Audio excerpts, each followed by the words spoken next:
अस्सलाम वालेकुम दोस्तों, आप देख रहे हैं खालिद टेकिंग यूट्यूब चैनल। दोस्तों विंडोज़ 11 लॉन्च तो कर दी गई, लेकिन 90% लोग ऐसे हैं जो कि विंडोज़ 11 को इंस्टॉल नहीं कर पा रहे हैं। आज मैं आपके लिए सोल्यूशन लेके आया हूं कि कैसे आप विंडोज़ 11 को इंस्टॉल कर सकते हैं। और कुछ ऐसे लोग हैं जो कि इस वीडियो के बाद थोड़े दुखी होंगे कि वो कैसे विंडोज़ 11 को इंस्टॉल नहीं कर पाएंगे अपने पीसी में ऑफिशियली। लेकिन दोस्तों अनऑफिशियली बहुत से तरीके हैं जिससे आप अपनी विंडोज़ 11 को इंस्टॉल कर पाएंगे और उसके अंदर कोई वायरस का इशू नहीं है। भाई मैं भी अनऑफिशियली यूज़ कर रहा हूं। और उसके अलावा दोस्तों अगर मजीद इसके बारे में बात करें कि वो क्या क्या वजूहात हैं जिसकी वजह से विंडोज़ आपको रोक रहा है आपके पुराने कंप्यूटर में या फिर नए कंप्यूटर में भी, जिससे आप विंडोज़ 11 को अपने पीसी में इंस्टॉल नहीं कर पाएंगे। तो वीडियो को स्टार्ट करते हैं।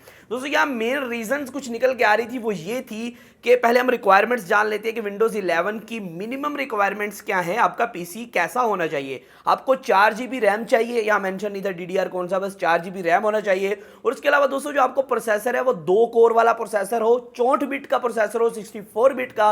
और साथ साथ दोस्तों ये जो प्रोसेसर है ये 1 गीगाहर्ट्ज की ज्यादा से फ्रीक्वेंसी को सपोर्ट करता हो, मतलब कि आप कोर टू डू प्रोसेसर के ऊपर भी इंस्टॉल कर पाएंगे। लेकिन दोस्तों आगे कुछ ऐसी चीजें हैं जो कि आपको हैरान कर देंगे। वो ये है कि 64 GB स्टोरेज, ये तो मानने में आता है, ओके है। लेकिन दोस्तों यहाँ UFIE सिक्योर बूट के नाम से आपको UFI बूट का आप कह सकते हैं, जब आप विंडोज को बूट करते हैं, इंस्टॉल करते हैं, आपको पहले कुछ देखने को मिलते हैं, मेथड देखने को मिलते हैं।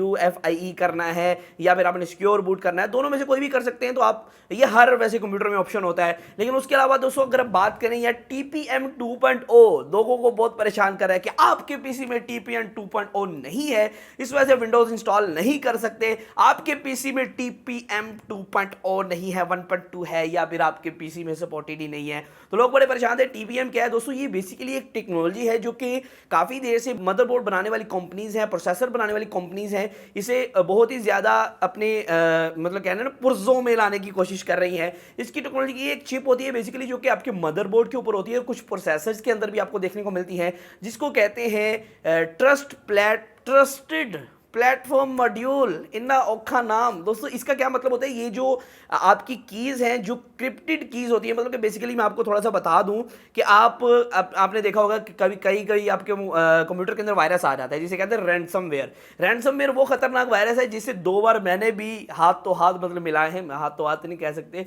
मतलब कि मेरे साथ भी वो मसला मसाइल हो चुका है। वो अक्सर लोगों के साथ होता है। कोई भी सॉफ्टवेयर ऐसा डाउनलोड करें जो आपकी सारी फाइल्स को एक स्पेशल फॉर्म में वो एनक्रिप्ट कर देता है। एनक्रिप्ट फिर वो आप फाइल एक्सेस नहीं कर पाएंगे, वो नई एक्सटेंशन कोई पैदा हो जाती है।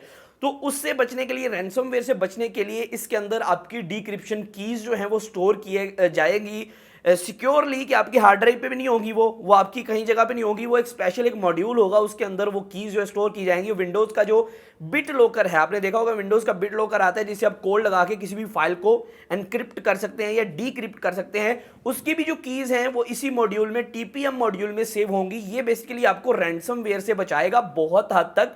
तो इस वजह से विंडोज ने इसे लाजमी दिया है। लेकिन दोस्तों यहाँ खुशखबरी की बात यह है कि जो विंडोज की ऑफिशियल फाइल आएगी उसके अंदर, जो कि शायद कुछ महीनों तक आ जाए, शायद कुछ दिनों तक आ जाए, लेकिन दोस्तों वो जो ऑफिशियल फाइल आएगी उसके अंदर कहा यह जा रहा है कि लोगों को एक ऑप्शन दिया जाएगा कि वो TPM के बगैर भी इंस्टॉल कर सकते हैं। अगर आप चाहते हैं कि आपको TPM मॉड्यूल का यूज नहीं करना है तो आप उसके बगैर भी इंस्टॉल कर सकते हैं। ये कहा जा रहा है फिलहाल, ये मतलब कि 100% बात होके नहीं है, लेकिन ज्यादातर यही कहा जा रहा है कि भाई विंडोज अपडेट देगा, क्योंकि विंडोज की ऑफिशियल वेबसाइट पे बार बार इसकी जो रिक्वायरमेंट्स हैं वो चेंज हो रही हैं। इस वजह से ये कहा जा रहा है कि शायद TPM मॉड्यूल वाले अंदर रीजन को खत्म कर दिया जाए, क्योंकि 8 जनरेशन से कम वाला CPU इंटेल के अंदर TPM को सपोर्ट नहीं करता। मतलब कि CPU की बात नहीं कर रहा, मदरबोर्ड जो आते थे, और यहाँ Ryzen 3 से नीचे वाले जितने CPU वो सपोर्ट नहीं कर रहे। तो आप कह सकते हैं कि ये बड़ा मसला मसाइल था कि ज़्यादातर हार्डवेयर, जो पूरी दुनिया का 80% हार्डवेयर है वो बिल्कुल ही मतलब कि स्क्रैप हो गया था। वो विंडोज़ 11 नहीं चला सकता था, वो 10 ही चला सकता था, और 2025 तक।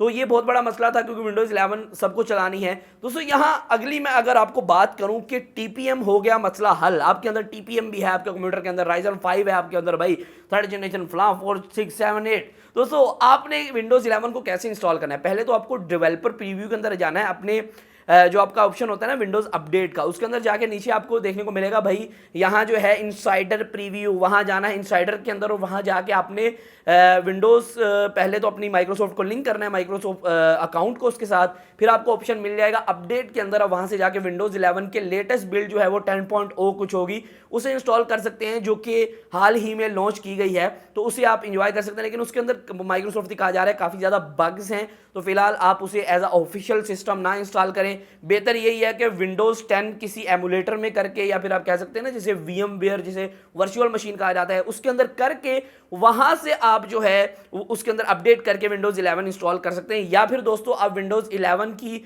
जो लीक्ड वर्जन थी, बेसिकली दोस्तों वो लीक्ड वर्जन के अंदर कोई वायरस नहीं था, वो डेवलपर प्रीव्यू था जो कि डेवलपर्स को दिया गया था ऑफिशियली, लेकिन बाद में वो लीक हो गया, वो लगा हुआ था, किसी ने लीक आउट कर दी उसकी ISO इमेज, तो उसको भी हम इंस्टॉल कर सकते हैं। उसका एक सिंपल मेथड होता है कि उसको डाउनलोड करें और उसके अंदर कुछ एक फूल होती बूट फाइल होती है जो कि विंडोज़ 10 से आप विंडोज़ 11 की ISO में कॉपी पेस्ट करेंगे और वो आपका इंस्टॉल हो जाएगा। तो अगर आपको नहीं पता है तो मैं नीचे लिंक दे दूंगा, वहां से जाकर सिंपली डाउनलोड करें और उसको USB में बूट करके इंस्टॉल कर सकते हैं, कोई इशू नहीं आएगा। अब दोस्तों एक मसला ये आ रहा था कि विंडोज़ की तरफ से कहा जा रहा था जो पीसी हमारे हार्डवेयर को, जो हमने हार्डवेयर बताया उसको सपोर्ट नहीं करेगा, उसके TPM 2.0 नहीं है, डायरेक्ट 12 का सपोर्ट नहीं है, उसके अंदर कुछ फीचर्स की कटौती की जाएगी। विंडोज़ 11 जो आप इंस्टॉल कर लेंगे या डेवलपर प्रीव्यू है, इसके अंदर फीचर्स की थोड़ी कमी है। जो आने वाला वर्जन होगा विंडोज़ 11 का, उसके अंदर फीचर्स को इन्हेंस किया जाएगा, बेहतर किया जाएगा, और विंडोज़ आने वाले दौर में भी कुछ टीम्स कुछ वीडियोस अपलोड करेगी अपनी ऑफिशियल चैनल्स पे, जिससे वो नए आने वाले फीचर्स के बारे में डिस्कस करते रहेंगे। तो अभी आप विंडोज़ इंस्टॉल दो तरीकों से कर सकते हैं। अगर TPM सपोर्टेड आपका पीसी है, मतलब कि सारा कुछ हो गया भाई, फुल टू, मतलब कि आप कह सकते हैं कि आपने full to Godzilla type PC बनाया हुआ है, तो आप जो है आसानी के साथ विंडोज़ 11 इंस्टॉल कर सकते हैं। लेकिन आपका माड़े बंदों वाला, गरीब वाला मेरे जैसा पीसी है, तो आप दोस्तों आसानी के साथ उसको विंडोज़ 11 की फाइल को विंडोज़ 10 की फाइल से हेर फेर करके उसको थोड़ा सा मतलब गेड़ा दे के उसको जो इंस्टॉल कर सकते हैं, कोई इशू नहीं है और उसका कोई मसला नहीं आता।